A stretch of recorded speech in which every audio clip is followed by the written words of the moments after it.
PSA Comics has officially entered the comic book market. Is July 14th going to be the dawn of a new era? In this stream, we're going to talk about it.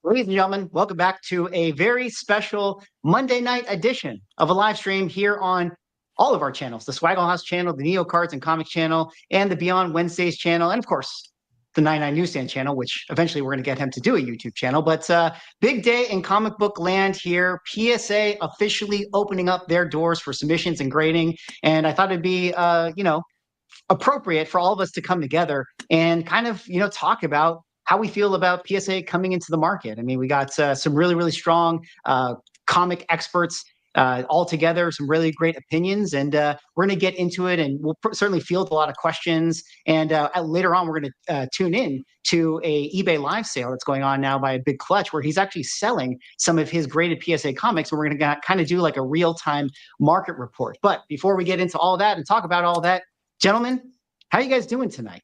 Happy Monday. What's up, boys? Happy Monday. Hey, how is everyone? I'm excited, guys. Sorry, I'm just going to get my little thing out of the way right now. I'm super excited. It's been a long time coming. I love today. I love everything that I'm anticipating to happen from this point forward. All the conversation, all the books, all the grading, everything. I've had a great time so far, and I think it's just getting started. So that's my take on it. I'm having a great day because of it. How's everyone else? So how are you doing, Brian? How are you feeling about PSA coming in? Very interesting. I'm keeping an eye on, just like the rest of us. I think that right now is a very weird time in the world of comic books, considering it's a week out from San Diego Comic-Con, the biggest con in the world of comics. And they picked the right time to go live. And it's going to be very interesting to hear the perspective of all the collectors, retailers, creators at the con, to see what they think about it. And then to hear, from PSA themselves on, their feelings over the last week. Yeah. Rob, what do you think about PSA coming in? And maybe more specifically, what's your thoughts kind of on the card collecting side of the hobby? Like, what do you feel like they think about this? I'll hit that second. I think them coming, I think the key thing that everyone has to remember is whether you love PSA, hate PSA, hate the label, love the label, hate the gold, hate the font, hate the case, whatever the case might be, just the fact that they exist, even if you're the biggest CGC fanboy in the world, is important, because nobody's really been able to keep CGC honest at all. I mean, CGC had what, 3 major scandals at least that should have completely destroyed most grading companies. They had employees swapping books. They had cases that bend your comic in half, and that's considered normal under normal circumstances. I would think that would ace most grading companies, and it really didn't phase them. Maybe, I'm sure it hurt them a little bit, but not really that much. And PSA is probably the one or only company that can actually hold their feet to the fire a little bit, even if a PSA 9.8 never even sells for close to a CGC 9.8. I think that should be the biggest takeaway here. Whether you love or hate them, the fact that they exist overall is probably at least a halfway decent thing. On the card side of things, I think where the card collectors are going to come in at is going to be more on the magazine side, not the comic book side. I don't think someone that collects Ken Griffey Jr. is all of a sudden going to be let me run out and get an X-Men 1 or whatever. But I can see them being I would like to grade some of my Sports Illustrateds or Slam magazines or Beckett's or PSA magazines, that sort of stuff. Or one of the comments that I got on the video that I did, I got a lot of questions and comments and DMs asking about programs, like Super Bowl programs from the World Series, that sort of stuff. So I think from the card collecting standpoint, I think they're going to be more interested in that angle than they are necessarily going out and buying a Spider-Man book. Right. Well, it's very interesting. Do you think PSA is going to grade what Derek is saying, is going to grade any of the CGC exclusive comics? What I've been told is if it fits in their holders, they will grade it. There it is. Ooh. And I'm going to try to get my hand on that crypto SDCC CGC giveaway. And I might be tempted to actually bring it on over to PSA. I'll have to make a game time decision. But I mean, they will speaking of, 100%. You are going to see graded Beckett magazines and PSA holders. Beckett magazines are very collectible. Some of the old covers, sure. and they will 100% be like CGC grading a PSA magazine. Yeah. Yeah. There's precedent for it. I mean, Manu, you have a Overstreet price guide that is graded by CGC, which is slightly ironic in and of itself. Yeah. Yeah. And I love that thing too. My goodness.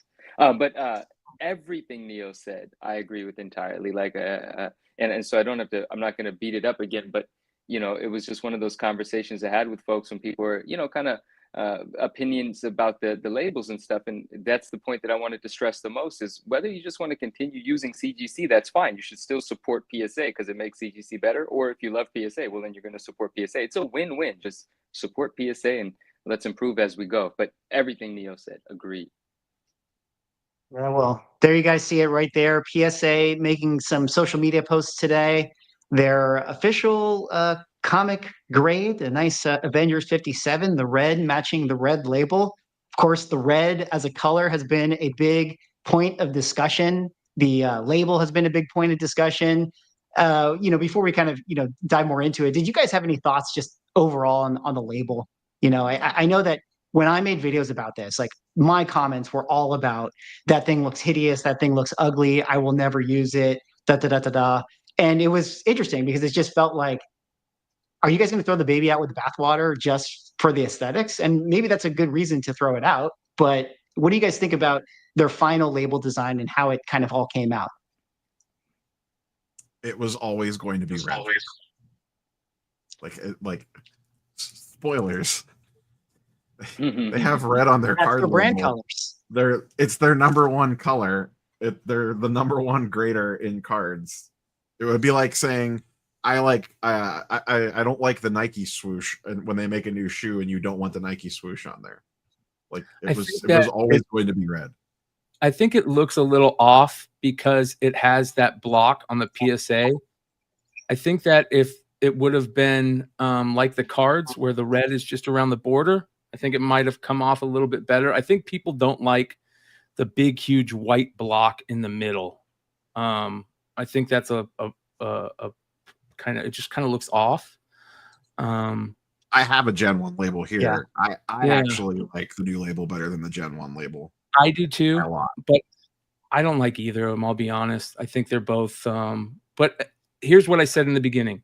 I feel like we're so used to the CGC label throughout the years that it's just going to take something to get used to. I'm not necessarily saying I hate it, but I don't like it. I mean, it feels off to me, and that's all I'm saying. But there is a but on there when we get to the gold labels. Well, just to unpack a little bit more what you said, the big white block, Derek brings up this good point about the watermark. And Manu, I know you had a thought and opinion on this. Isn't there something missing here? Did you get any more insight on that watermark that was supposed to be there? So I made a bit of a mistake when I was there in that I didn't examine the labels in person on my most recent visit. There were other things that I was doing, but yes, in all of the designs that I had seen and been part of the conversations of prior, there is the PSA wavy blue watermark. There's security mechanisms in place as well as like a PSA logo. And it's either not translating in these pictures. I mean, the pictures are bright, they're a bit blown out. So, well, not blown out, but they're a bit bright. So maybe it's not translating, and I'm hoping in person, we're going to be able to see more of that watermark. It's going to fill in some of that negative space, because I can understand that criticism, right? That negative space. And a lot of space is getting left empty, or there are actually, the space is a placeholder, if you will, for books that require more verbiage, more line items, so on and so forth, right? Like above the grade here, we don't see anything written. But if there's going to be a qualification or a qualifier for the book, that's where that's going to fit in. So some of the space will end up getting filled in, but the center, I am anticipating that the watermark is going to look more apparent in person. But one of the things on my to-do list was to actually examine it in person, and I neglected to do so because I was excited about so many other things. But to touch on like my opinions on the label, I am a fan of PSA labels in general, the cards, so on and so forth. And the criticisms are just like, they're just kind of humorous to me, but I understand them. But I go back to that same notion when you said, do we throw the baby out with the bathwater? I mean, that would be a huge disservice for anyone to do to themselves and the community, and kind of like what the bigger picture is here, right? Because if you are going to shun PSA because of the label, you're doing CGC a favor, but that's not doing yourself any favors, because if, like I said, now I'm not, you know, I understand, but if we don't support PSA and let this process evolve and sort of progress, we're essentially letting CGC get away still with being a sort of a monopoly, the only show in town, and getting away with all of the frustrations that we have allowed them to because we don't have a good option. So I know the label is not liked by everyone. I don't think there's a version of the label that could have been liked by everyone. I think it's great that we're at a place that we're grading. And although the label doesn't satisfy everyone, let's make sure the grades are done right. Let's make sure the books are encapsulated safely. And let's just push forward, right? No grading company is on their final iteration of the label when it first starts. And also, like, you know, when we talk about the PSA label for cards, right? If the card company PSA didn't exist, and this was a new company coming to market, and they showed you this label, everyone would yell and scream about this as well. At one point in time, one version of this label, still very similar, was new to the market, and it, over time, being the same label that you see here, took over. And it's the biggest company in cards. It beat BGS. They used to be the biggest. So the label isn't a deal breaker for me, and I don't really think it should be for anyone, but I respect anyone's opinion. If that's going to keep you from submitting, I have to respect it, and I totally understand. But even if you don't submit, I think it's still important to know that them coming to market is good for any company that you're a fan of, because it puts them on alert, and they have to do better and earn our business. So I like it. I like the red block off to the side. And another thing about the red block off to the side, I thought that was a good way of them showing us that they're willing to do something a bit different. They're not going to get away from the red. That's their brand, and I don't want them to, and I don't expect them to. But that shifting that balance is like a bold design choice, and it flows to me. I quite like it.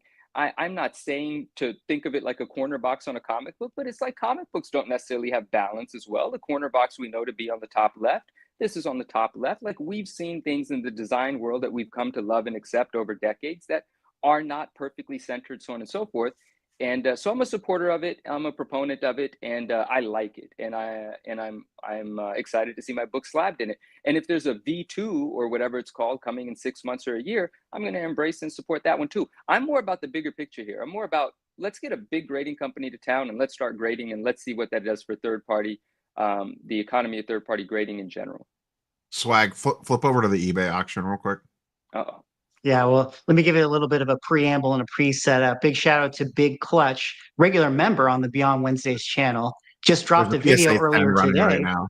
Oh, let's see the PSA showing off his new PSA submission, which he actually has a eBay live sale that is going on literally as we speak. So we're getting kind of real-time market pricing for this, and it's very interesting. It's got 1,300 viewers in his eBay sale. It looks like this is an Invincible #1 in a PSA 10. Now, if you guys don't happen to know, the PSA is doing away with the 9.9. We're going to talk a lot more about that later on in the stream. But they're skipping the 9.9 and they're going straight to a 10. And if you do get a 10, the label is that right there, a gold kind of hollow foil version of it. So very interesting stuff. You know, like the big question is, how many PSA 10s are they going to be giving? Is that going to be a more regular occurrence? And will we be seeing a lot of these gold labels? And here you go. There's Clutch kind of showing the difference of the CGC side by side with the PSA label. But yeah, what do you guys think about the PSA 10, the gold label, as far as we're talking about aesthetics? I think it looks better. I need to see one in person. I don't think photos do the gold label justice. I think it looks flat in a photo, but it looks shiny in the videos that I've seen. Was that the very first PSA 10 sale right there for $300? I don't know what else he's sold, because he's been selling this whole time we've been talking. If I click on this, is that how I view this auction? No, I don't think you could go back and look at sold items on. Okay. So I don't know does anyone know what that Invincible one comps out at in like a CGC 9.8 or a CGC 10? That's the New York Comic Con Ryan Otley exclusive from a couple years ago. I think that's a different paper quality on the cover, right? I don't know if it's cardstock or not. I know I think these it's right here are cardstock when I watched his unboxing video. I love the gold. I think the gold looks great. It just, I wish there was more of it. Like I said, I don't like the big white box, but I love the way the gold looks on those 10s. I think that is key. I think if that whole label was gold, it would look better. And it would really stand out more, and it would make those 10s stand out above anything that CGC has, anything that CBCS has. It would just, it would blow up even more if it was all gold. Now, I understand that, you know, depending on how many 10s they're putting out, it could be a cost-cutting thing, or I don't know, who knows. But the back was kind of interesting because the back has a red foil on it that almost looks brown. Yeah, which, it's reddish brown. Yeah. Yeah, which is a mistake to me, because it looks, I mean, no offense, but it looks like, you know, shit, right? Make it gold on the back too. I mean, you can make your, or at least don't make it foil. You don't want that brown to be on there. But that's Brian, just a little picking. do you know what variant that is that he's selling right now? Yeah, that's the Battle Beast Pete Carroll. There are no graded copies of that available right now that I know of, because that was only available in the Big Clutch eBay Live trading packs. Well, wait, Brian, if I go over to eBay, Oh, there you go. looks like there's a couple listed. So let me see if we got any sales for this. It doesn't look like there's been a sale. So well, there was bids this one listed just at 200. Yeah, 162. It looks like that sold for, and you have a couple CGC listed at 200. So I don't know. Interesting. Yeah, tough book. But what do you think, Brian, as far as like them doing this kind of 9.8 and jumping to 10.0, especially like from your perspective in the modern market? You know, is this something that's like, this is going to be the new chase? Is the 9.8 the new 9.6? I think that this is what I think it is. And I'm kind of on the outside looking in here. I haven't had any conversation with anybody at PSA about this stuff. So again, I'm just throwing darts at a board. But that being said, I feel like they got rid of the 9.9 to kind of like do more 10s. And then that way the 9.9 at CGC is kind of like pointless now, right? So are we going to see, I agree with you, like, is the new, 9.8 the new 9.6? It depends if they start putting out more 10s. And if the 9.9 at CGC goes by the wayside and they start putting out more 10s because of this, that's something that's very interesting to me. I'm glad they got rid of it. I think that the 2.2 increment jumps is where it's at. When you start doing those odd numbers, it just throws people off for the most part. And I would like to see more 10s. If a book, I feel like when Manu first kind of started looking into the whole 9.9 thing at CGC, it made us realize that it felt like they were kind of holding back, and they didn't realize they realized maybe they can make more money off of doing more than 9.8s. And there's certain books out there that definitely should be 10s, especially with the printing process, the new card stock, how much everything has gotten better production wise on comics over the years. There should be more 10s, and 9.9 is just silly to me. That's just my personal opinion. Yeah. I've been over to Clutch's video again. Guys, go check out Big Clutch's YouTube channel, and go subscribe to everyone's channels in the description down below. But he did his unboxing, and I kind of wanted to see if we can get a couple examples here of what he showed. Here's a couple 10-0s, that he had with the books that are going for sale. And he kind of compared, I think there's a good moment. You guys watch the whole video. Right. We won't do an EFAP or anything.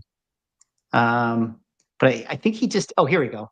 So here's his nice little comparison that he had here with, the CGC 10.0 label versus the CGC 9.9. Same book. Obviously, this one is signed, but the gold kind of, makes it look very, very comparable. But I thought that this was a cool, interesting side-by-side. What do you guys kind of think, seeing it next to each other like that?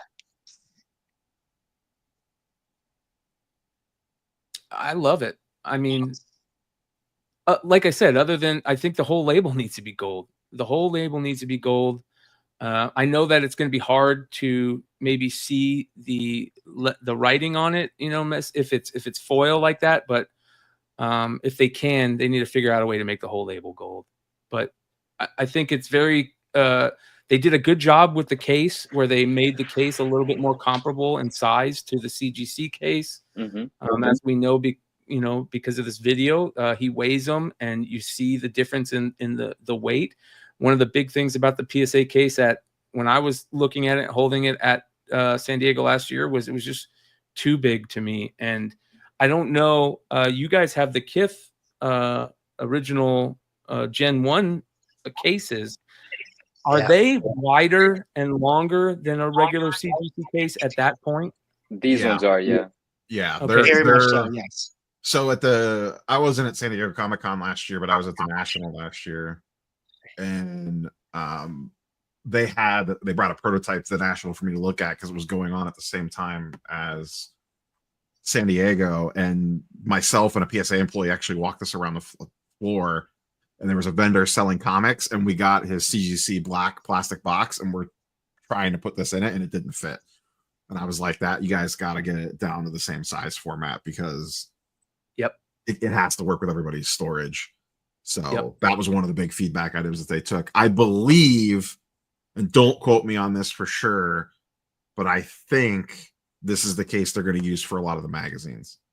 No, the magazine case is entirely different from that one. That's the mid-size case that you could upgrade to if you wanted more protection on one of your Golden Age books or something like that. Oh, that's interesting. That label, for clarity, that label is never coming back.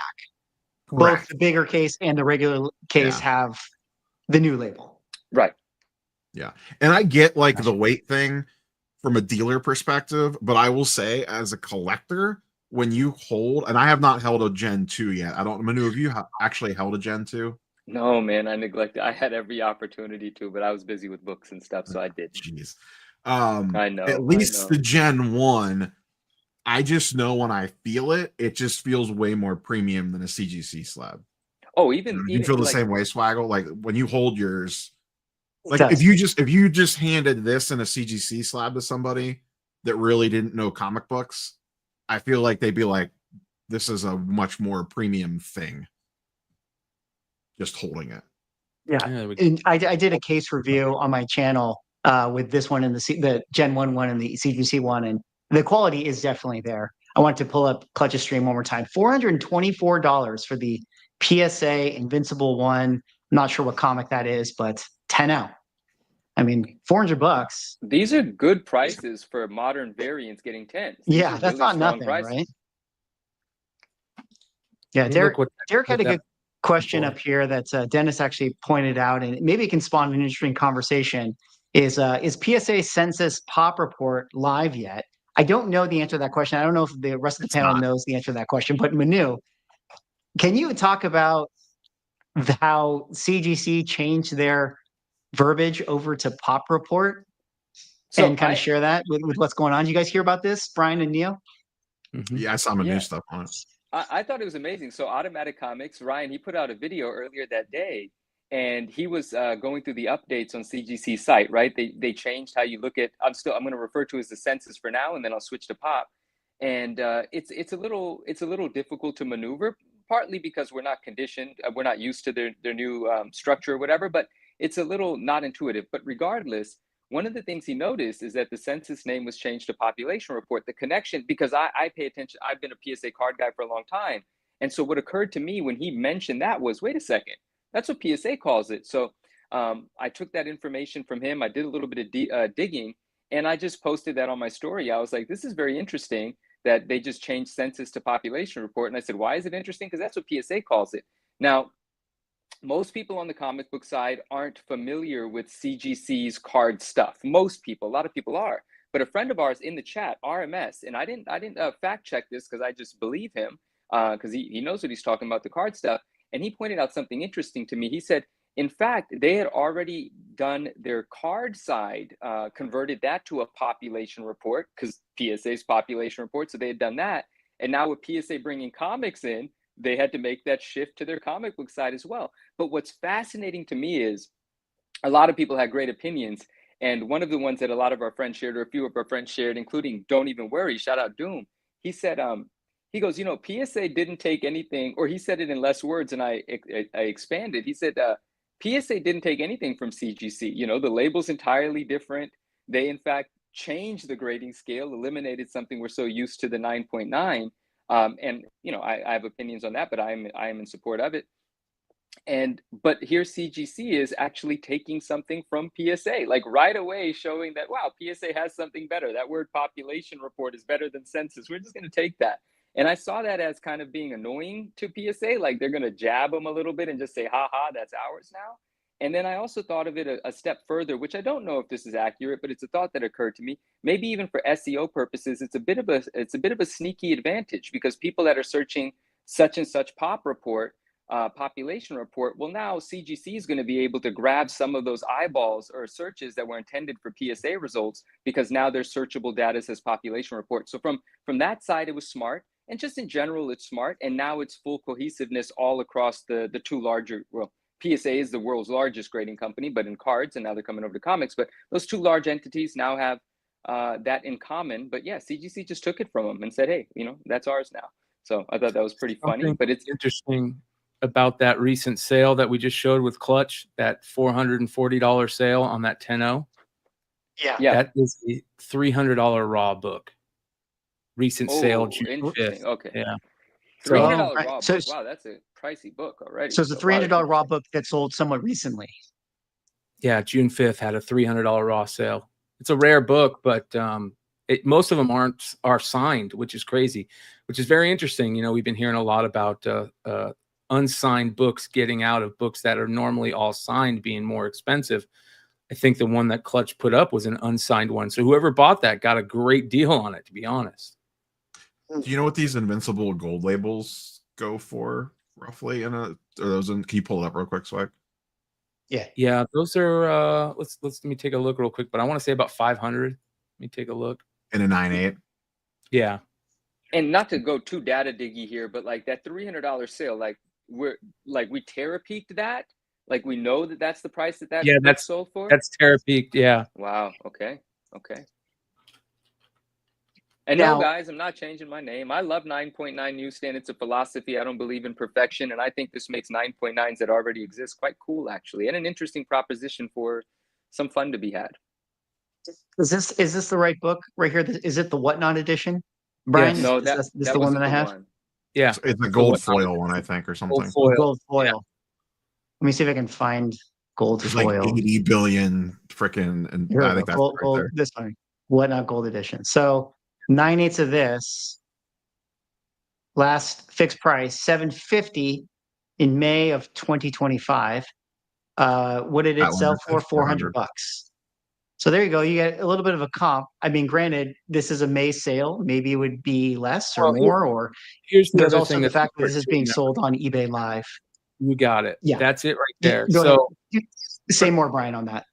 Yeah, for anybody that doesn't realize this, these live selling platforms, very rarely do books sell for as much as they comp for on eBay or heritage auctions.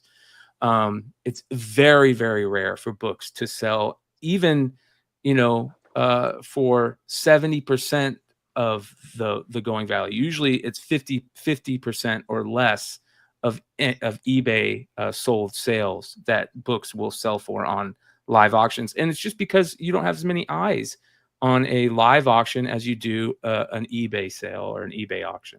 And to that, Brian, I want to add, earlier today, Swag said, or just minutes ago, Swag said, there's 1,400 people in the room. It's important to keep in mind, though, that's not people, and I'm not saying that Big Clutch is a man. He's got a very popular channel. But I'm saying that's how many people have visited. So even if they've left, it's still on the counter. That's not how many people are in there at the moment. Yes. Oh, I didn't realize that. So that's a running total. Yes, that is a running total. Correct. I want to say that eBay Live has done something where you can as a seller, you can change whether you want it to be the running total or the current live. And I don't know if they've put that into motion yet or not, but there's talk of that. Right.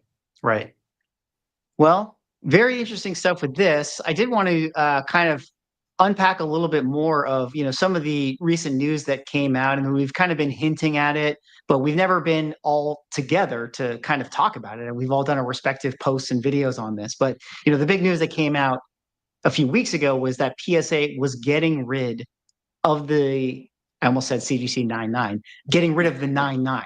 And this is kind of their new grading standard. I kind of did a little bit of a breakdown of their grading standard. We'll get into some of the other stuff, in the nuance later on. But, them getting rid of the 99 was a very interesting choice. And of course, I got to go to Manu on this one because your name is the 99 Newsstand. So obviously, your opinion is going to matter the most here. But at the same time, shout out to Ryan, Automatic Comics. He made this video just the other week where we had the very, very first Ultimate Fallout 4 CGC 99 that just got graded. Of the 20,000 copies that exist, the very first CGC 99 came out a week ago. Is it coincidence or is it something that's clearly a mandate coming from CGC? And I don't know. I feel like, Manu, there's a whole poetic, romantic thing with this whole situation. The fact that it all feels like it started a year and a half ago with Reholdergate into asking Matt Nelson the question and PSA coming out and eliminating 99s. And I don't know. So if someone were writing the movie, this would certainly be it about your story. But what did you think about, the 99 when it came out? And do you think that this is a choice by CGC or coincidence?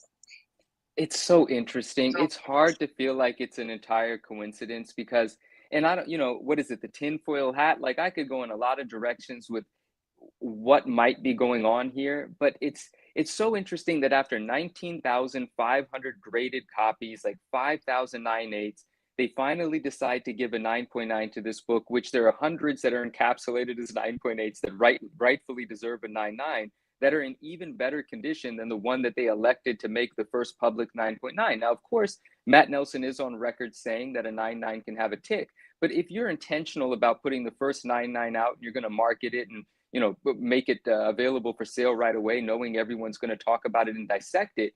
Why did you just haphazardly go with one that had the tick on it? Maybe that was intentional.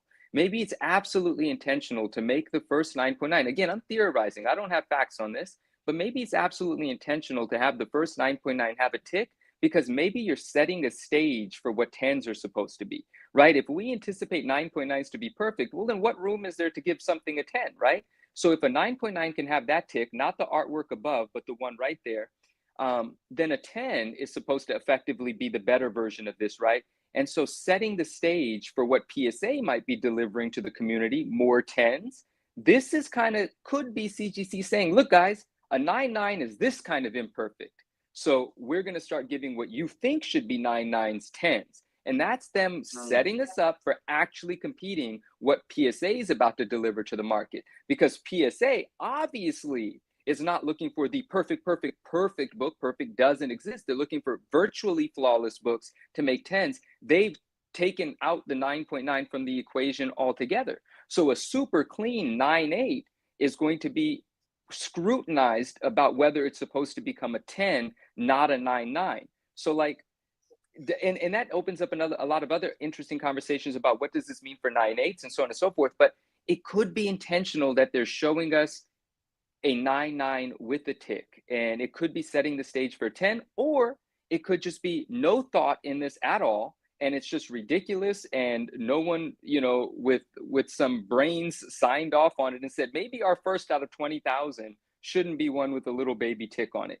But also the other part of showcasing one with the tick is incentivizing everyone that has flawless 9.8s, which of this book there are many dozens, maybe hundreds, to look back at their collection, look back at their 9.8s and resubmit for a possibility of a 9.9 because they're showing you that flaws can become 9.9s. And so it could be a lot of things that will ultimately serve in the benefit of people resubmitting for 9.9s and 10s with CGC.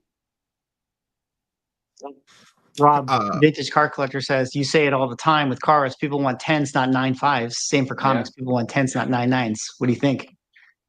I 100% agree. That's how PSA won the card war over Beckett. Beckett and PSA used to be very close together back in the day, and some people actually preferred Beckett for a long time. But as you like to say, Swags, lizard brain, the number is bigger. Yeah. What do you think? Do you think that this is coincidence with this grade here, or you got any thoughts on this No, one? I mean, this was 100% intentional, I think. Hmm. Yeah. I think there's a good comment that we should probably talk about at 9:31 from six. Boy, say that name 5 times fast. This one? Yeah. Can we get a little transparency, like who on this panel is being paid by PSA or has accepted a sponsorship deal or has accepted getting their books graded for free? This seems like an infomercial. I've never taken $1 from PSA. I'm very intentional about not taking $1 for PSA. And my personal books that are at PSA, right now being graded, I'm paying the full price for grading. And if I have elected to have, I think there's 1 or 2 that I elected to have pressed because I want to try their pressing services as well. I'm also paying that. And any traveling that I've done on my own dime. And that is for a really, really good reason to me, because if something needs to be discussed in not the most positive light, I want to be free to do so. I want to remain independent. I'm a supporter of PSA for the bigger picture. And it comes off like an infomercial, using your words, if it does, because I'm a proponent of the bigger picture here. I'm not just so concerned about the label or the initial rollout of anything. I like the fact that this is a real competitor that is a huge business with real capital that they could infuse into this area of their business and actually compete with CGC and move the needle forward for third-party grading, so CGC doesn't get away with bending our books because they're the only option. So I'm so enthusiastic about it because the bigger picture means everything to me. But if something needs to be discussed in a negative light, rightfully so, I am free to do that because I've never accepted $1, and that's my position, and it's intentional. I have never been contacted by PSA for anything yet. But I will say this: if you want to hit me up with a sponsorship for Beyond Wednesday, I'm all available. I will also accept free hotel rooms at cons and free flights to cons. But I will never knowingly shill for anything. I think it's known on my channel that I stay away from that stuff. I use every tool that I can in my tool belt to sell comics and cards and collectibles. It's what I do now, whether that's eBay Live, Whatnot, eBay Proper, YouTube. I'm going to grade with whoever gets my books or my cards the most money on resale, because that's what I do.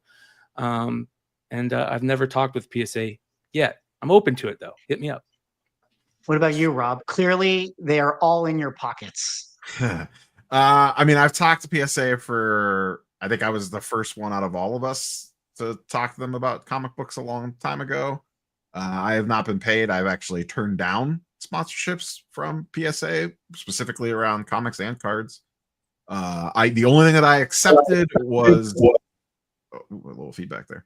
The only thing that I accepted was early access to send books in. So I already have books at PSA getting graded. That's the only, I guess, air quote, thing that I have gotten in exchange for that. But I've had many conversations with them. I've given them feedback on labels and cases and things like that over the months, but I've not accepted any cash, though I had the opportunity to.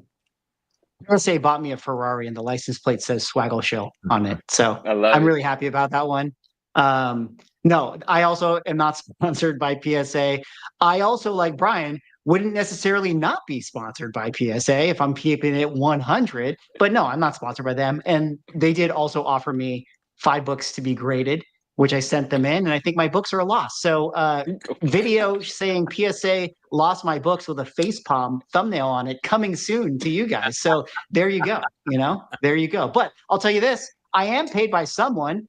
Gus Slots Easy Money with the $2 says, can I take my comics to GameStop? That's very interesting. Rob, can you talk about that whole, GameStop PSA situation? Because that could really be an interesting thing. So I'll preface this by a couple of different things. I am interviewing Elizabeth later this week, so I am going to ask a lot of these questions that we're getting, because some of the stuff I'm not 100% sure on what's My general sense is all this stuff will be coming. We just don't know when quite yet. They did talk today. I listened to the PSA podcast that they put up today, and they talked about drop-offs at shows. PSA is very aggressive about going to card shows, and they mentioned that they would be doing the same thing with Comic Cons.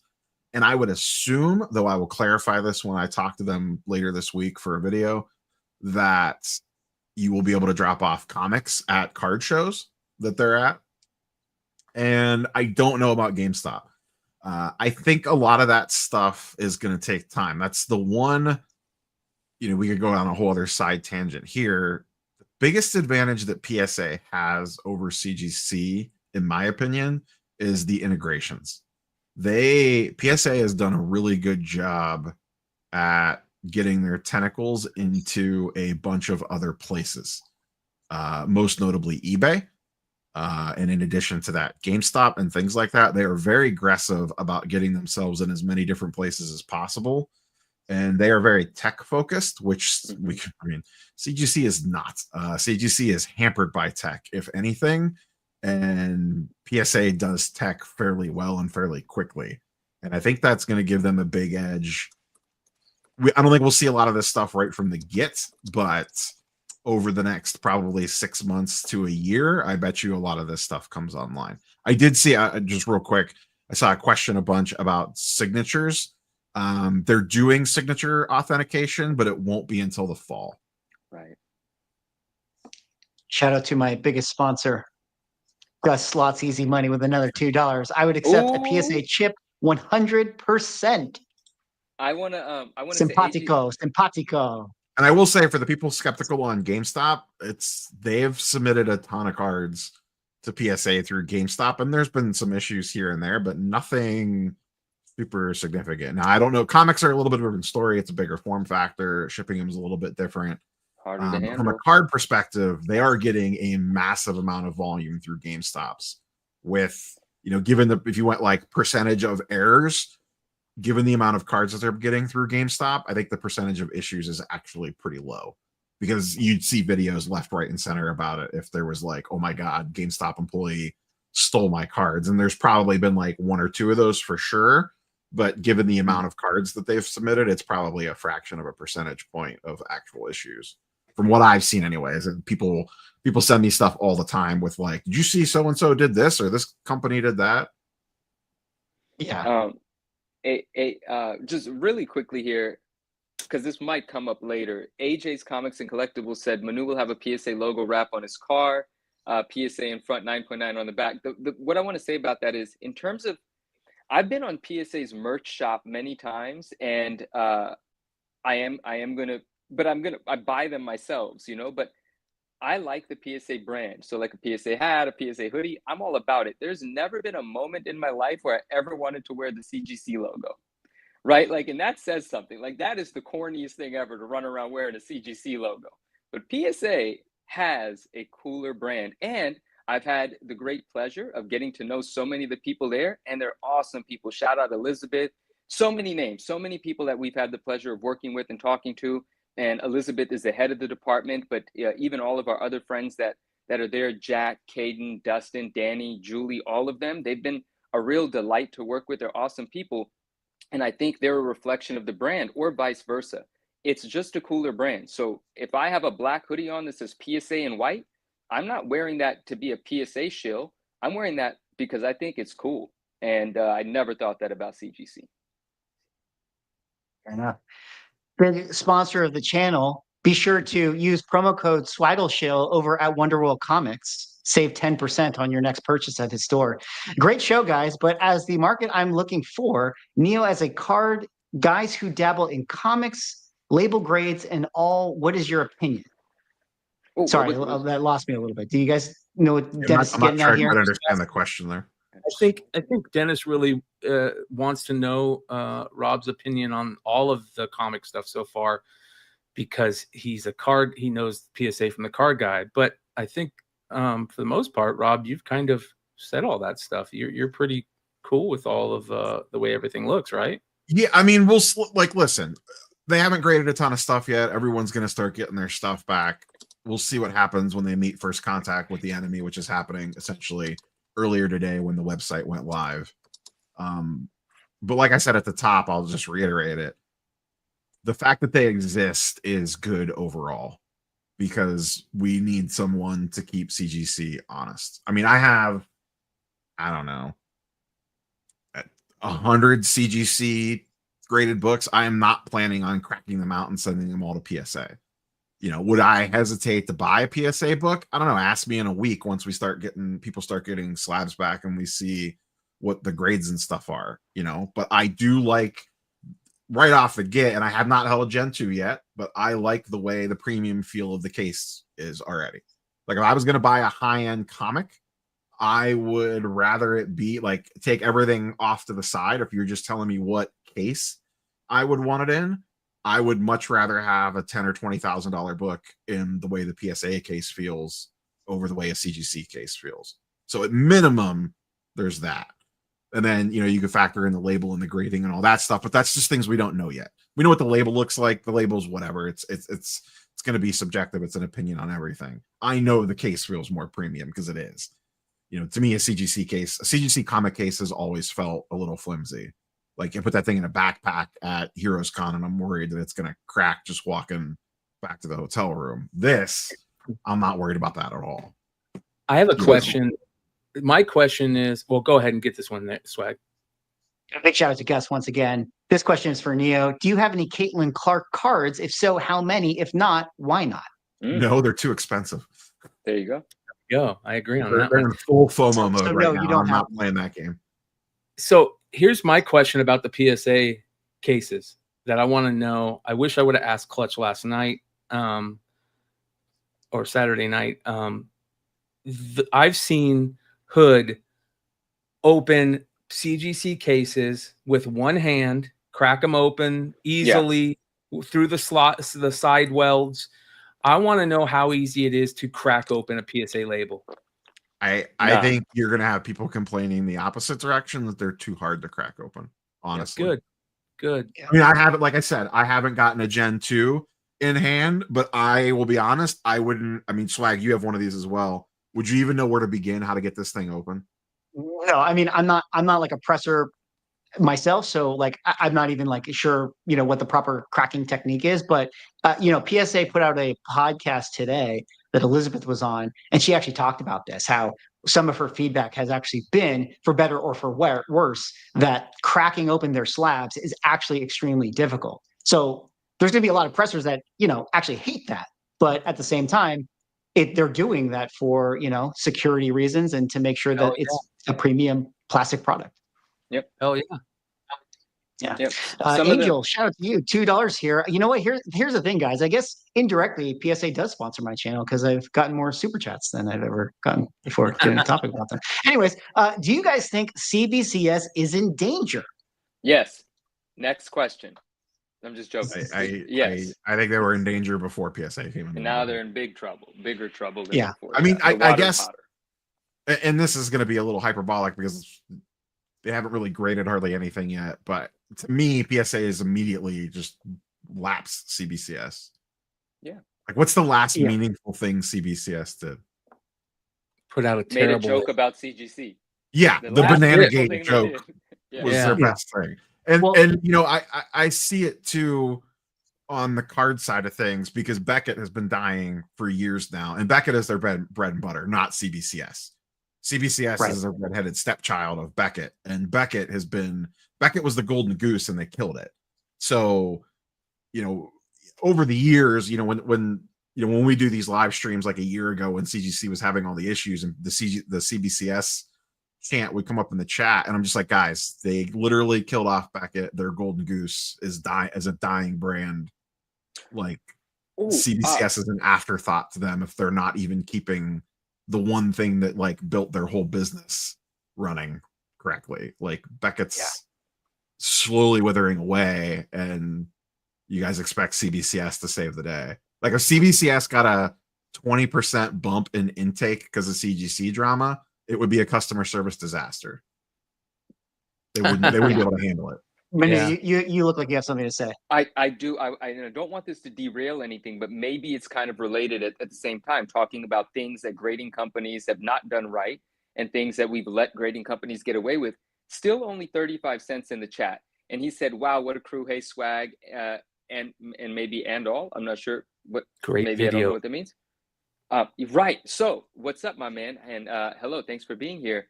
And maybe people are aware, maybe they're not. I don't do golden age, so this was new news to me. Not saying I never would. That's not what I do at the moment. But in any case, he made a video about was it Superman 1? I don't even Superman know the 1. Superman Excellent. 1, right?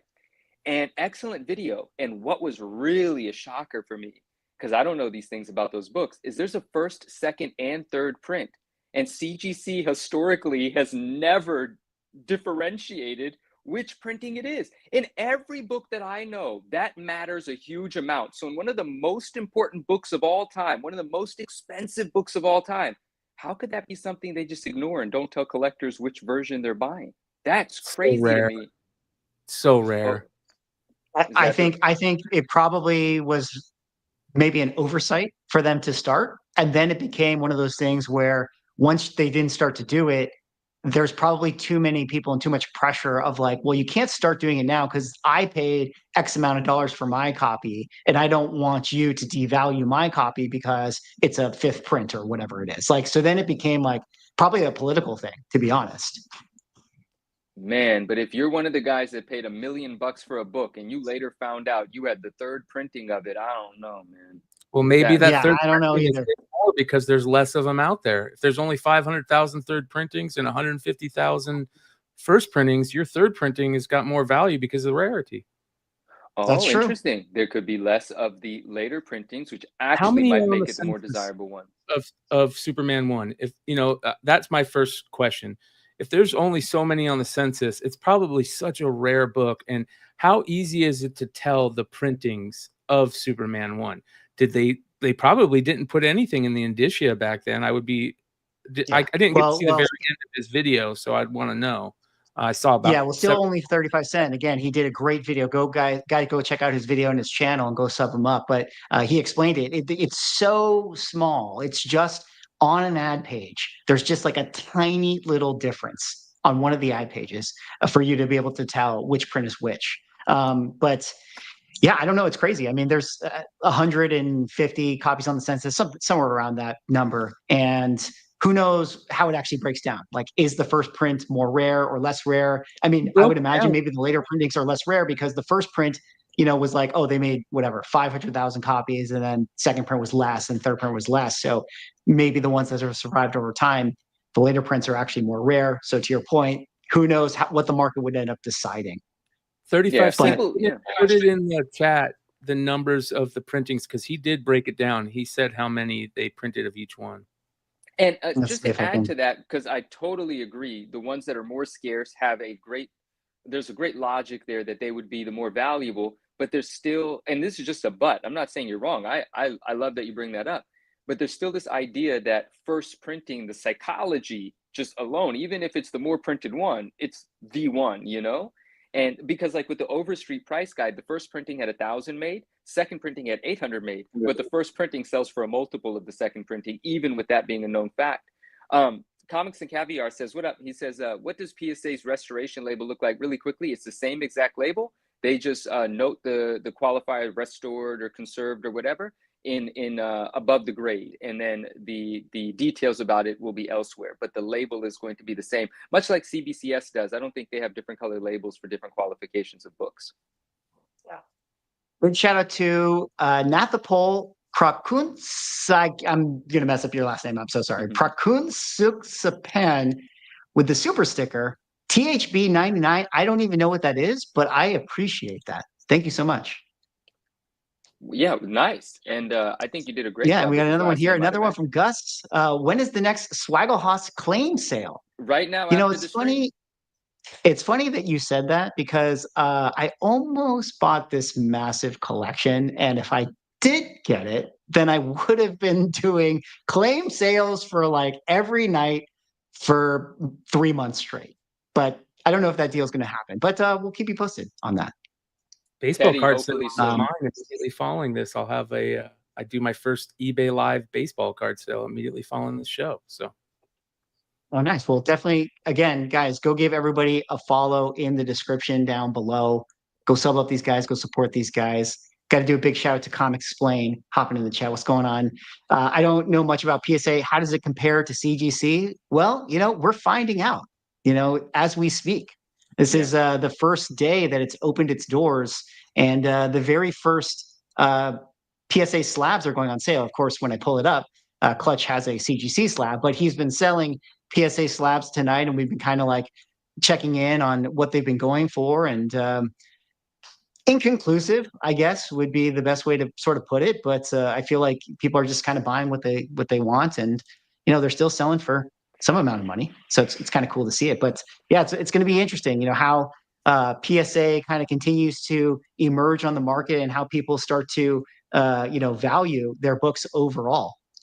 And this one right here, going back to the grading that they released, one thing I did want to just kind of get at and hear you guys' opinion about this is that you notice when they did this grading, I feel like this wasn't talked about enough, but they grouped so many letter grades together. So when they call a book a VF, for instance, they say it's a PSA 9, 85, 8075. So that all of this is just VF to them, blanket statement.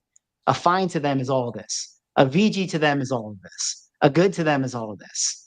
And I thought that was very interesting how they bracketed all that stuff together.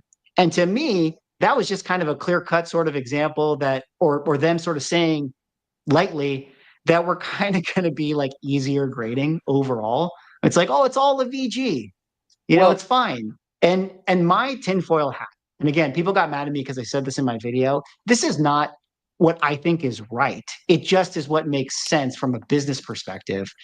They probably will grade easier to start than CGC does, because what would be the advantage to send your books into PSA to get a lower grade and in all likelihood have them sell for less than a comparable CGC book?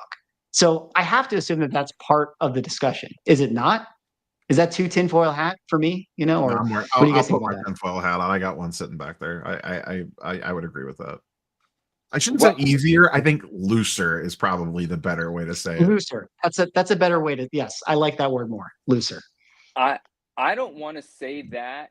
I'll wait to see that. But I think what's interesting is if they were putting the letter grade on the slab and then saying that this letter grade contains 758085, then I would be able to agree with you more. But they're putting the number grade, which is still a series of number grades, and just saying this is very fine. The very fine doesn't actually reflect the grade that they're giving you. So I feel like if the inverse was true, I would be on board.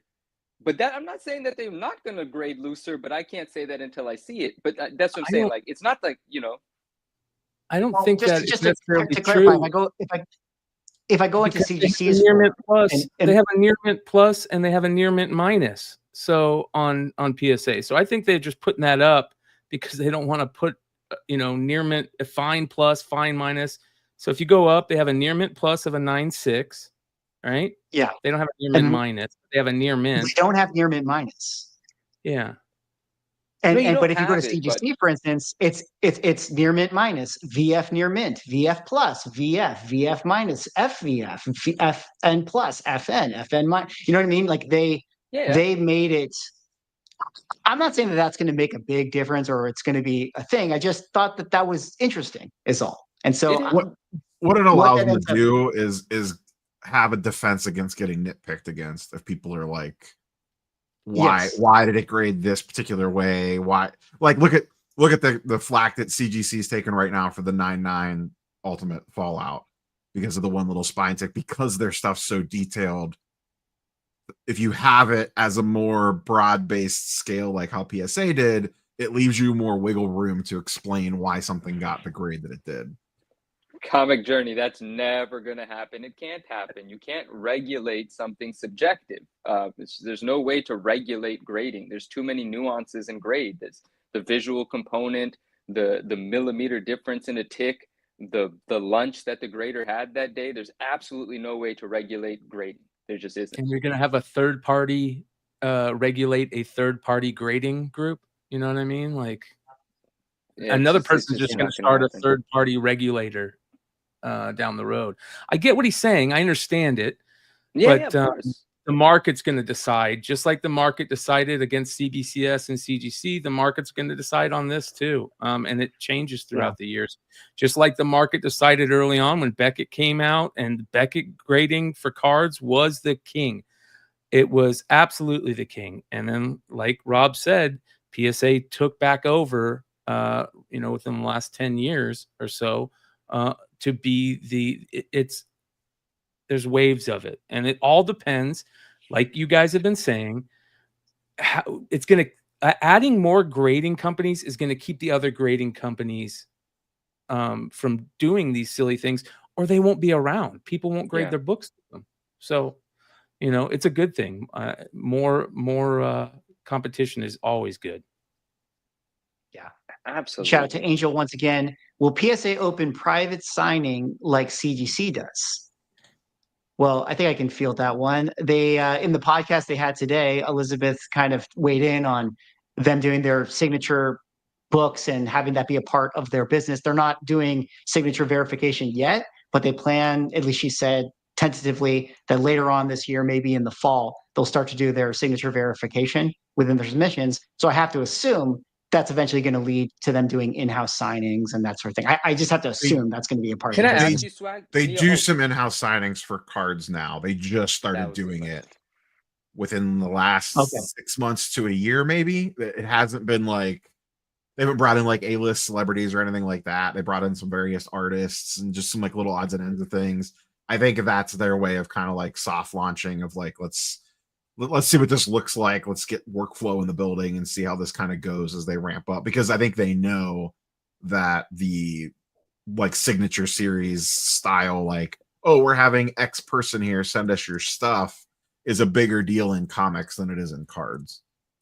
Because cards, we could just go get pack pulled autos left, right, and center. I got like a current athlete going to do an in-person signing is really not that big of a deal because they have a million cards on eBay for $10 that you could just go buy. Versus, having an artist come in that you can't get a pack pulled Jim Lee, X-Men 1. Micah, Swag, Micah has a question for you. I want to know your answer too. He simply says, what up, Micah? He says, Swag, CGC 99 or PSA 10? Same book. Which are you taking?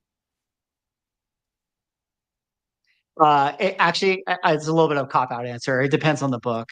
If okay. If I'm getting a vintage book or a Copper Age book, like Ultimate Fallout 4, if they give it a CGC 99, I'm probably taking that one over the Ultimate Fallout 4 10 PSA. But in a modern book, like a truly modern book, like the ones that Clutch has been selling today, I think I'd probably take a PSA 10. The J. CGC Scott Campbell swimsuit issue. Do you want a PSA 10 or a CGC 99? I want a PSA 10, actually, for that. Especially for a book like that. It depends on what you're gonna do with the book. If you're gonna keep it, sell it, I think that's a big point of contention. Sure. That's a big point too, right? I mean, as of right now, I don't care what anybody says. PSA is not the go if you're gonna resell a book until they're proven. Most people will continue to grade with CGC that are selling. That's their job or whatever they do, or they flip until PSA starts selling books more. The vast majority of people who sell slabs are going to grade with CGC. What is the general difference between like a CGC 98 and a CBCS 98? Like, is it like 80% of value? Like, what is there like a general? Well, I think at one point maybe it used to be about 5%, 5% less at one point at the height. But I think now, depending on the book, like it could be significant. Like let's just say an Ultimate Fallout 498 first print. What was the question? Sorry, I would say if Ultimate Fallout 498 sold for $1,000, I would expect the CBCS one to sell for $850, something like that. Okay, so like a 15% discount. Yeah, I think that's kind of what I've seen in general. Shout out to Gus once again, $2. That Superman movie is bringing comics back, huh? I mean, I'll say this. I saw Superman. I did actual review of it on my channel today. I was a little bit more on it, but most people loved it. And so I do think that it's going to be a positive thing for comic books. Did you I guys saw see it Superman? yesterday. It was I 10. haven't seen it yet. It was awesome. It was an absolute 10. And I'm a guy that goes into these movies with, already thinking they're going to be crap and they're not going to be good. I went this one, me and my dad went and saw it, and it was fantastic. And I would suggest, if anybody out there, if their dad is still alive and you can take them into a Superman movie, take them to this one. It is excellent for father-son type of thing. It's very good. Math poll, once again, with the THB 69 giggity, will magazine graded collectibles become popular? Mhm. Well, we kind of started the show talking a little bit about that, but Rob, what do you want to reiterate the popularity I of think that? you're going to see like an initial FOMO bump out of the gates. So I wouldn't like go all in on what you see happen over the next 6 months. Maybe give it like a year and see how things play out, because this pop counts are going to be low because there's hardly anything graded yet. So the supply is not really there. But I do think it gives a injection of excitement into the magazine market at minimum. I wouldn't put a lot of stock in the values right out of the gate, good, bad, or indifferent. That's So things important. shake Good, out. bad, or indifferent. It doesn't out of the gate. It's not definitive. We need some Yeah. time. But I do think that It's they will gonna- take a lot of market share from CGC in the magazine space. Just correct me if I'm wrong. People are not real big fans of CGC's magazine case, right? They have improved it. I have their new one, and now it is made of the same substance as the regular one. The previous generation was absolute trash, complete garbage. And the new one is decent. It's enormous, but it's enormous because it has to be, but it's exactly the same as the CGC slab. Okay. Yeah. I got to circle Well, back to you guys- something. So the CBCS is about a 15% discount. Is that, I'm going to tie this into the eBay integration stuff. Would you sacrifice 15% on, like your ultra modern variant nonsense to not have to ship the book? I want Brian to answer this one because I feel like you can talk about the speed of the flip and its importance. Explain that. Explain that. Explain that to me again? So, and this won't be live day one, and I'm assuming this is coming. I'll clarify this on Thursday when I talk to Elizabeth. PSA has eBay integration. So with cards, I can send a card in raw, and I've done this before. You grade it, and then it immediately goes to the PSA vault. You don't have it shipped back to you. The PSA vault is tied into eBay. So once it's in your PSA vault, you can immediately list it on eBay as a bin/best offer, or you could just send it straight to auction. Yeah. And then Yeah, PSA handles everything. So you Ideal. never touch it. You send the book in to grade and you never touch it again. Assuming, and this is assuming that you are submitting it to sell it. You're not submitting it to want to come back to go in your PC or hang on to it. You're sending in the latest J. Scott Campbell variant to flip them as fast as possible or whatever, insert whatever modern thing that you want here. What is it worth to you to just be able to send those books in, pay your fee, and go fire these off the auction the second that they're graded and be done with it? Like, would you take That's a 15% hit on value to never have to touch those books again? Well, it depends on the book, for sure. Like, obviously, if it's a big book, I mean, we're not talking AF-15s here, but But the modern books, like you're saying, because I'm going to save a ton in shipping. I'm going to save shipping, back to me from PSA, shipping out. They do still charge you a little bit of a fee to get them in the vault. It's not, I don't think it's the full freight of having them shipped back, but just not having to package them up and ship them out alone. That is a big get. Totally. I think I would take a hit for that. Yeah. I'd be all about that. Yeah. And you get hit with your normal eBay fees. It's like, I think it's like maybe an extra percentage point on eBay fees for it. So like instead of 13%, it's like 14%, and they pay out fast. I've used them. I've sold stuff for cards and I get paid out within 24 hours. To me, the books that are like, J. Scott Campbell drops, like Marvel Rival covers, like all those types of stuff, like those are like the perfect types of books that I would use PSA and take advantage of that speed and not having to handle it if I was just going for a flip. Like, yeah, I would rather sell it for less, being in a PSA slab in theory, than having to and utilizing the speed of the turnaround for Swag, books like that. you talked about that if you would have bought that collection, you would be doing sales every night. And my thought in my head is no, you wouldn't, because you would have to ship the next day. And one of the worst parts of being a reseller or a retailer is having to ship books. I don't care who you are. I don't care, how much you love shipping. It sucks shipping books. If I don't have to ship books, whether I'm paying eBay to do it or PSA to do it through the vault, or paying a worker so much per hour, I'm going to do it. If that's a get to me in a major way, a big way. Yeah. And they might even ship better than I would ship. So that could be another thing. And the other thing that you Yeah, have too is you're getting that book to market faster than anybody else. Mm-hmm.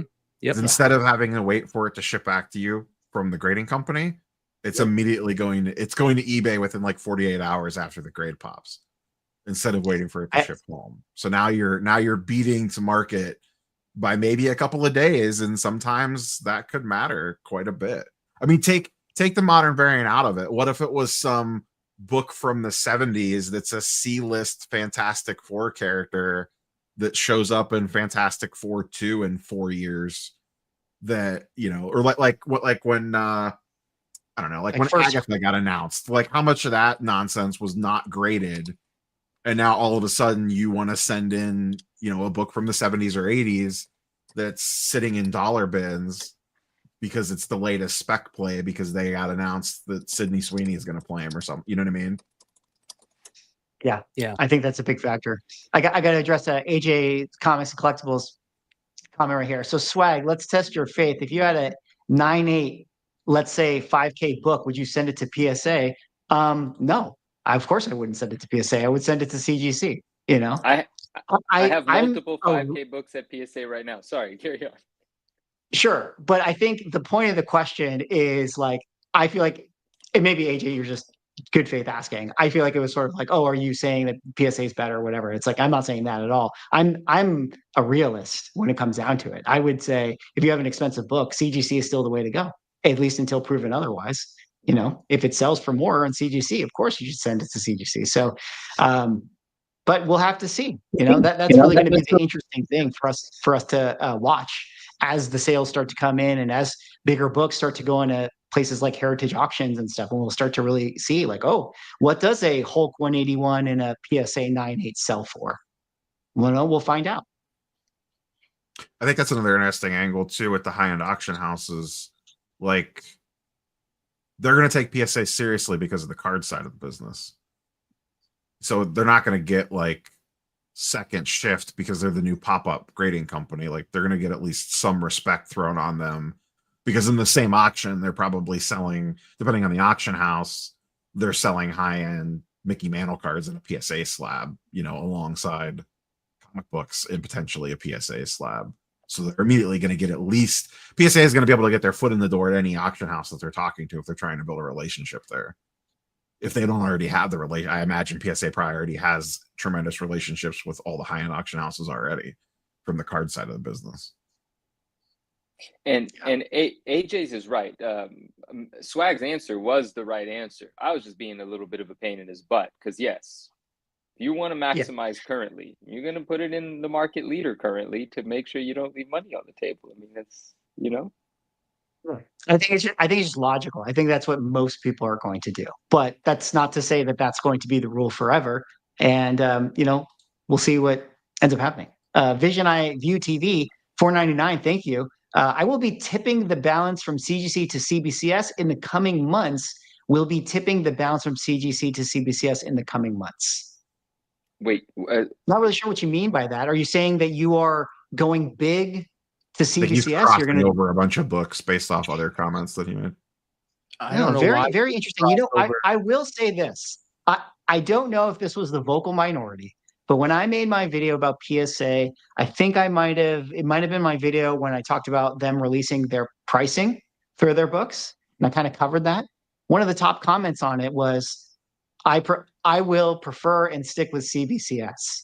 And it was very heavily upvoted. And I don't know if that was people making kind of like a little bit of a joke and being playful, but it was something I just noticed. And, maybe it's just like a vocal minority thing. But I forgot to mention this when we were talking about CBCS, and somebody was asking, do you guys think that they're done?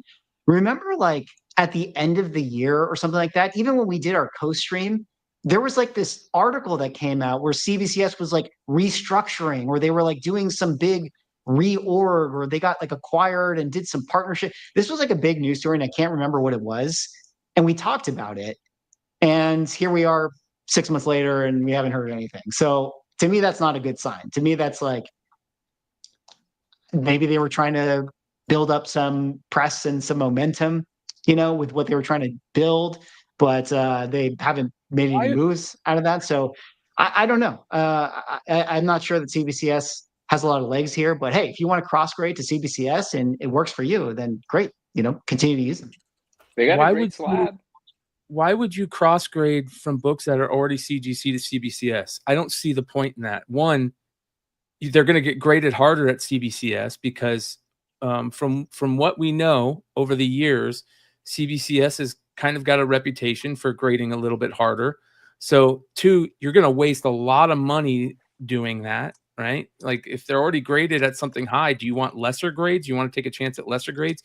And three, if you're doing it to resell, you're going to lose even more money. I don't understand why you would cross grade. I understand sending new books to CBCS because maybe you like CBCS and you don't like CGC, but why would you cross over? I don't get that. That doesn't make any sense to me. Well, Vision, thank you again. You say, yes, I'll be sticking with CBCS. So yeah, I think it makes sense. If you have a system and it works for you and you like certain grading companies, like it makes sense to me to continue to use them. I kind of agree with Brian. I don't know why you would want to cross grade outside of it being sort of you're just taking a stance against the company you like. I can kind of understand that. And even Automatic says, I remember when Red Hood went to CBCS too. Red Hood is a huge comic book dealer out in Vegas and then came back to CGC because the sales numbers ultimately matter. Like I remember he made a big statement that like a big major dealer was like, I'm done with CGC. I'm going all CBCS. And then he had to like kind of cave, which was interesting. But well, you have Wonder World Comics in the chat, who was a massive CBCS submitter.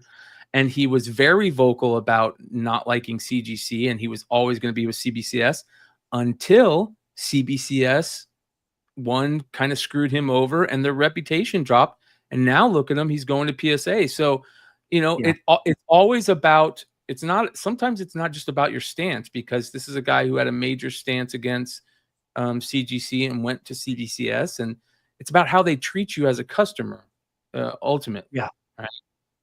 I got to ask Dennis to this. He says, yes, CBCS grades accurately. That's why they are better than CGC. Question, Dennis, when you say accurately, are you implying also harder?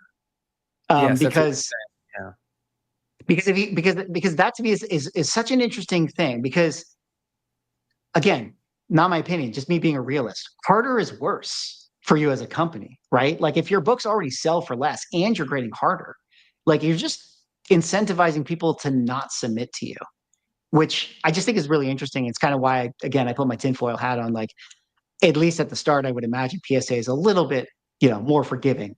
Not to say that they're going to give you your 2.0 a 9.8 or anything like that, but just like if your book's a coin flip and it's like, it could be a 9.6, it could be a 9.8. I think they're going to give you the benefit of the doubt more often than not. That would be my guess as to how they sort of operate. Swag, the books you submitted, did you have your you have notes on them? You had your guesses on what you think they're going to be, right? Well, I did in fact do a guess and a little bit of a preview, guys. I did. I have a CBCS old label that I cracked out right here of a ASM 300 So that's one of the books that I sent. So there you go. We're going to see. Okay. Is it going to come back in 9.2? I don't know. Okay. We'll have to see. But shout out to Angel here. What if comic creators dissed PSA? I don't really think comic creators are that involved in like collectible grading. I was thinking content creators, not comic creator. I was like, you're thinking. I think you had it right. Not, I think in my mind, I saw creator and immediately went to content creator. That's why I said they already have. Yeah. Investment Comic Books, shout out to you, says do a video on CBCS raw grade service, underrated. I have for a long time wanted to do a submission video to CBCS. I probably still will do that at some point in the future because I think it's just good for science purposes. You know, if I do one with PSA, I've done one with CGC. I do want to do one with CBCS, and I'll probably do that at some point in the future for sure. Bit of a sad follow-up from Investment Comic Books on his next comment here. Oh yeah, what do you say? He said, I'm sad I'm closing my doors on August 1st. Grading and the industry has caused me to want out. I mean, there's got to be layers to that, but seems like he's at his wits end with things. Damn, sorry to hear that, man. Hang in there. Vision Eye, $4.99 once again. Not doing it to resale. I want more correct grades overall, and I believe that we, the people, have the power to give or take away monopoly from those companies. Dude, I respect that for sure. You know, and that is as good a reason as any to use a company. If you stand by their grades and it's for you, especially, then yeah, absolutely, absolutely. Here's the thing, people. This is, I don't know, this isn't a hot take, but this is just the real world.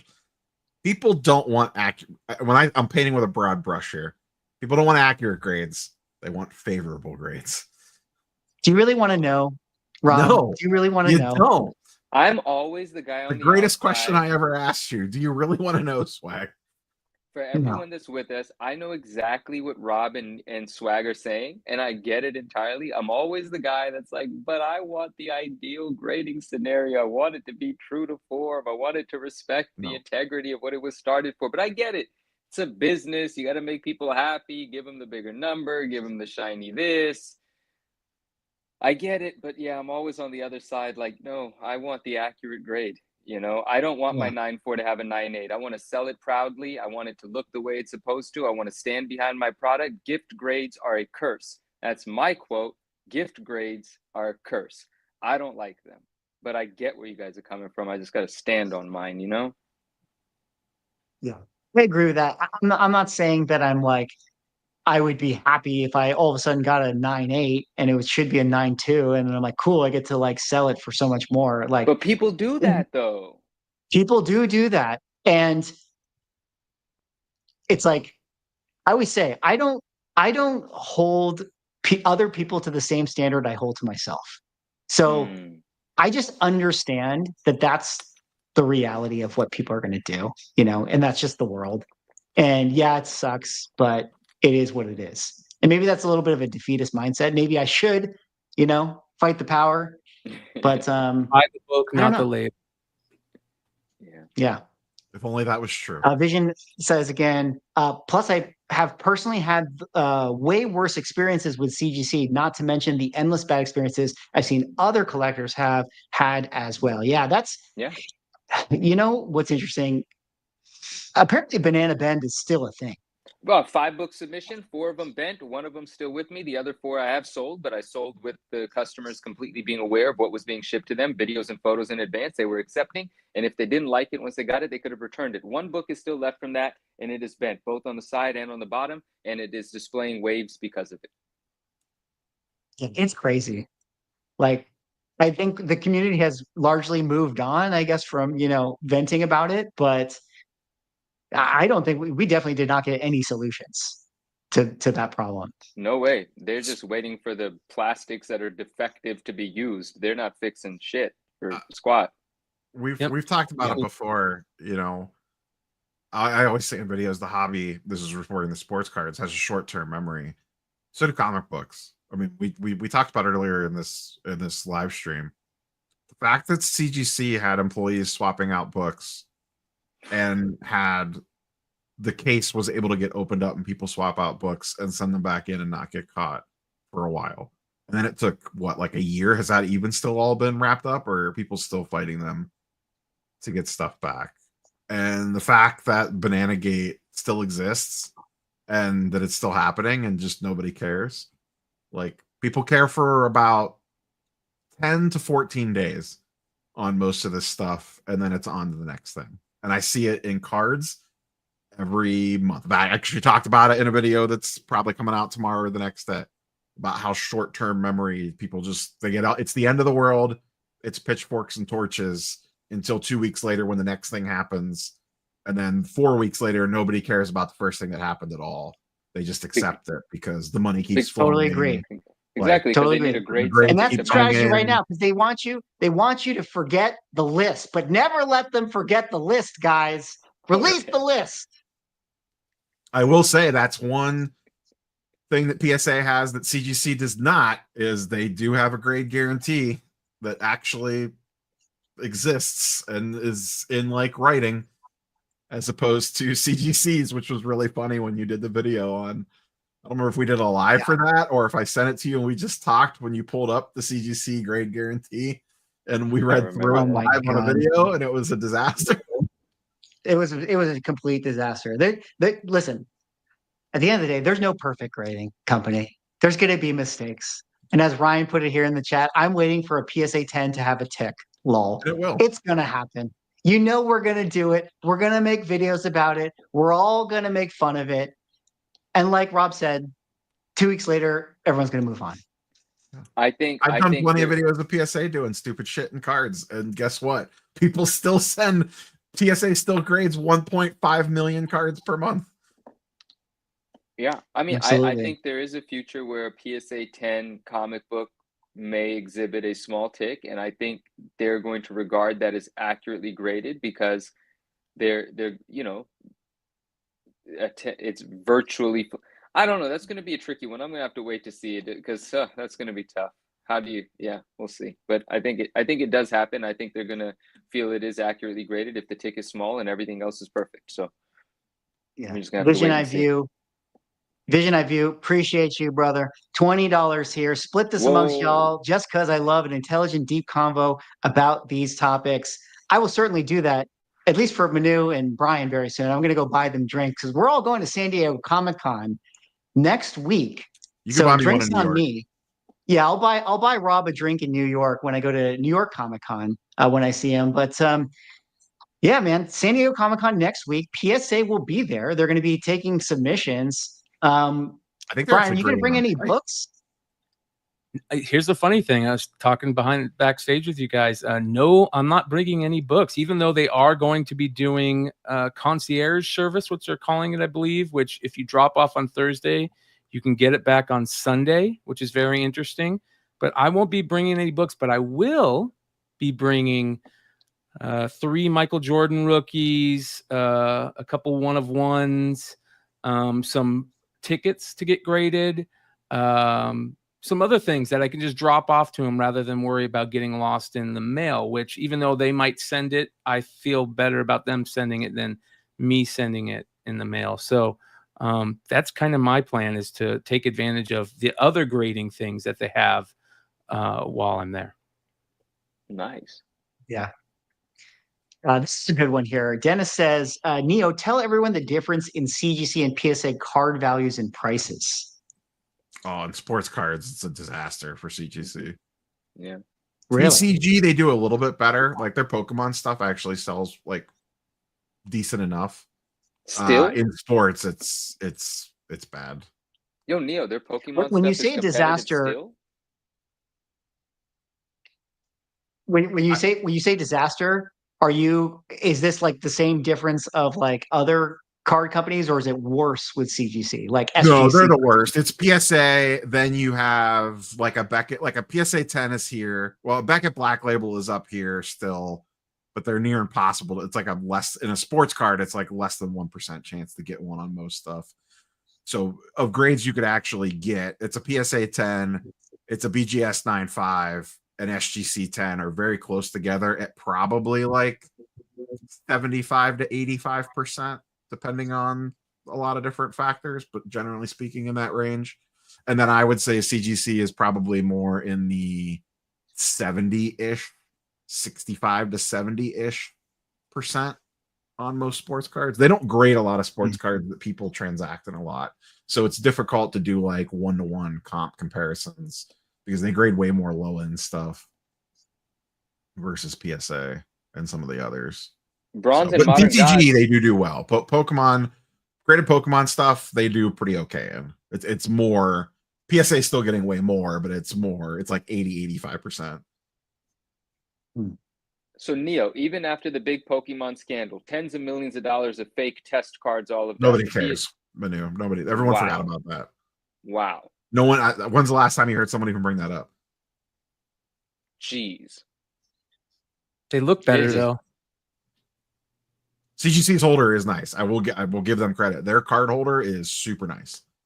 The label looks great on a Pokemon card too, in my opinion. I They're think the crystal CGC clear. Their label, plastic's way better. Yeah. In and cards. I'll say this too. I think CGC's labels and cases for video games looks way better than any other grader out there, in my opinion. Teddy says, you guys going on which days? This is in relation to San Diego Comic-Con. I will be there all weekend. I think, Brian, you'll be there all weekend as well. Manu, you're going to be there. I'm going to be in Not and out. so- I'm going to be in there for a night or two. That's it. Okay. A little bit of a promo. In case you guys are in the chat and you're going to San Diego Comic-Con, I got a panel on Friday at 6:30, original comic art and open discussion with insiders. Insiders, guys. Insiders. I'm going to be moderating a panel with Dinesh Shamsani, Patrick A. Reed, and Michael Hansen, otherwise known as Zatari. And we're going to be talking about original comic art. And it's going to be awesome. I'll put some flyers together, let you guys know. You guys should definitely come check it out. Dinesh is going to bring like a bunch of pieces. And if you guys know Man. his art collection, he's got some really nice stuff. So there's going to be a lot of cool art pieces on display. We'll kind of do a little bit of a gallery and we'll have a good discussion. So, but I'll be there all weekend. Dude, that's so cool. That panel is going to be great. That's awesome. By the way, Mike Hansen, one of the best comic collector minds in the hobby. If you guys want to think about, I know we have Manu on the panel, the 99 Newsstand, but when it comes to modern newsstand knowledge and giving that knowledge to the collecting community, there's nobody that has done better than Mike Hansen Zatari in the past 15 years. Yeah. Mike's the man. I completely agree with that. One more super chat here. I think we got from Investment Comic Books, CBCS raw grade being non-encapsulated grading. Sorry, that went a little bit past me. I don't quite understand that. Does CBCS still offer that where they give you, like, they just put it in a semi-rigid plastic sleeve and give you a grade on it, not encapsulate it? Yeah, soft slabbing, I think they're calling it, right? Do that for cards. Beckett does that for cards. Beckett Raw Card Review. They do it at shows a lot because they don't have to bring the encapsulation machines, and it's a way to get a quick, dirty opinion on something. They usually won't sell for the same full comp as what like an actual slab version will sell for, but it'll give you a bump over raw, assuming that the grade's good, depending on whatever the item is. Gotcha. So underrated. Well, most people buy the Beckett Raw Card Reviews and then immediately just take it and submit it to PSA if it's like a Beckett 9.5. Manu, I think you pointed to a comment. You were going to say something. Oh, Bronze and Modern Gods had the same idea. He was going to take the exclusive Spider-Man CGC or Superman CGC book and encapsulate it with PSA. So I guess it's going to be a race between who does it first, you or them. Dead serious. I will say I am planning on dropping off some books to CGC. That is right. I have books at both at PSA and CGC, so I will be getting that variant from them. And yeah, I don't know if I should submit it to PSA, maybe do it as a giveaway. I think I should. That would be funny. Yeah. That'd be cool. Swag, you know what you'll be able to do in the future, most likely? You'll be able to drop your books off at Burbank. I would love to do that. Burbank Sports Card, guys, comics could never. Okay. Do it. Cook. This store, man, listen, all I am every single day is bombarded with like videos of Tom Brady collecting sports cards. We got freaking Emma Roberts, buying up PSA stuff. It's like all the cool kids are doing sports cards, and here we are talking about comic books. We should have been more into the sports card world. There's just more going on. It feels like the stores are run better, But that's the biggest thing between sports cards and comics right now is the fact that when you watch TV or social medias and you have these basketball players, football players, major musicians breaking cards, collecting cards, trading their cards for bats and jerseys. You don't have that in comics. You don't have these big, huge comic collectors. You know, you have a few of them, but they're not out there. We don't put them out there like they do with sports cards right now. And that's helping to really, really grow the hobby with younger people, because these younger kids see their favorite people collecting. Oh, I want to collect this and that. We don't do that with comics. It's kind of sad. We should do that more. We should spotlight more on these, you know, famous collectors that love to collect. Every once in a while you see them, but not the way that sports cards puts them on a platform to say, look, they're collecting too. And I don't think I've ever seen it to be the way the hobby it is right now. When I was growing up with cards, baseball players and they didn't collect their own cards. I mean, you know what I mean? It wasn't a thing. Now you have a lot of baseball players collecting and trading their cards with other guys in the clubhouse, writing messages to each other on dual signed cards. Like, that's a big deal. We don't have that in comics. Yeah, we don't. We should. I think comic creators and people should get more involved in the collecting side. I think Marvel and DC should do that, but we're not going to go on that soapbox tonight. You guys are All right, gambling fellas. now, Well, though. You guys are gambling now. You finally dipped into yeah, the that's true. We do gambling. have Courier.io and AI influencers, so you know we got that going on, which is great. You're starting to but, catch up you to know, the I know- card guys. You got digital blind bags, and that's another part of the eBay vaulting process is, so the demand for repack liquidity is so high, for inventory rather, that when your books or when your cards trade with eBay, they have buyers lined up that will immediately just submit you blind offers on your stuff that you could just accept. Wow. So like when my card grade orders pops, if there's an in-demand card there, it'll just say you have an instant offer for X amount of money. Sometimes they're crap, sometimes they're good, sometimes they're close enough where it's like, I don't have to mess with anything else. I could just hit this button right now and just immediately get like 83% value on my thing. Sure. Done. Yeah. CGC's fellas- PSA's integration is crazy, just across the board. It is, and their comic submissions have officially opened. So great discussion tonight. I know, Brian, you got your show to do. I think, Rob, you know, it's bedtime for you probably. East Coast man. So I think we can kind of give our final thoughts here as you know, CGC now in the comic book space. Is there anything we didn't touch on that you guys kind of want to get out before we wrap it up? This will be an interesting thing to revisit around like New York Comic Con time. Like a sick, like, you know, what happens? This has been all fun and games, but now the rubber meets the road. Yeah, I think we're going to see a lot of submissions. We're going to see a lot of sales, and we're going to have more data to look at and comps, which, you know, we'll have to see if PSA can get close to some of the recent CGC sales. And the other thing too is, just do people sneak stuff past them? They're gonna get tested out of the gate. Every purple label CGC book, someone's eyeing it to crack it and send it into them to see what it comes back. That's true. The very first scandal, someone will make a video. It's gonna happen. It's 1000%. I got a restored CGC book and I sent it into PSA and I got it back unrestored. 100%. That was I a think comment it's in here already too. I think it's already happened. You kind of mentioned it, Rob, at the backstage. You know, in Clutch's video that he put out today, the Newton rings are going to be an issue that people are going to talk about. I need to see that in hand when I get my own back to see exactly like how prevalent that they are. But that was a concerning thing to hear him mention that already in the video. I know the test slab has it, but I gave him a lot of leniency on that because this was not a real slab, and it's a foil cover, which are a little bit more prone to those. So we'll see what it looks like when we actually get live ones in the market. I spoke to them after watching that video, because people had already started asking me about it, and I know that's not going to stop being a question that I get. And they're looking for a solution for it. I mean, you know, their primary concerns were using extremely high grade materials, high quality plastics, having a safe encapsulation. they have not been able to resolve Newton rings across the board yet. They're aware of them.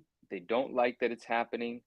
They are working on and hoping to find a solution.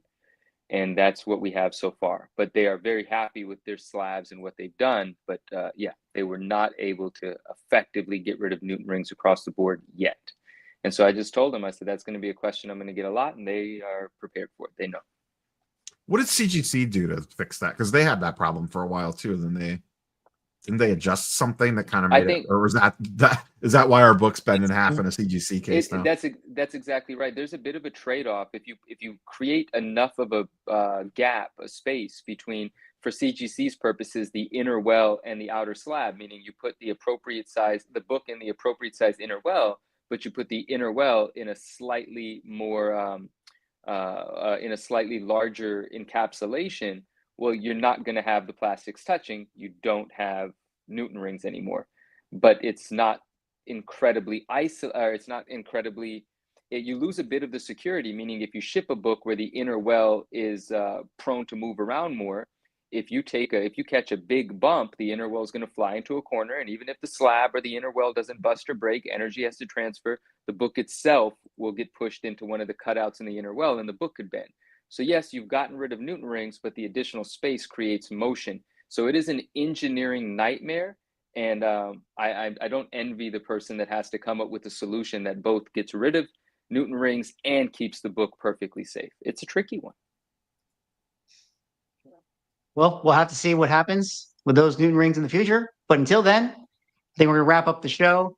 Guys, thanks so much for chiming in today, co-streaming. Everyone in the chat, really appreciate you guys, being involved with the discussion tonight. Everybody be sure to hit the description, sub up everyone here, go give them a follow. Hop over to Brian's live show. Brian, what are you going to sell on? Whatnot right now?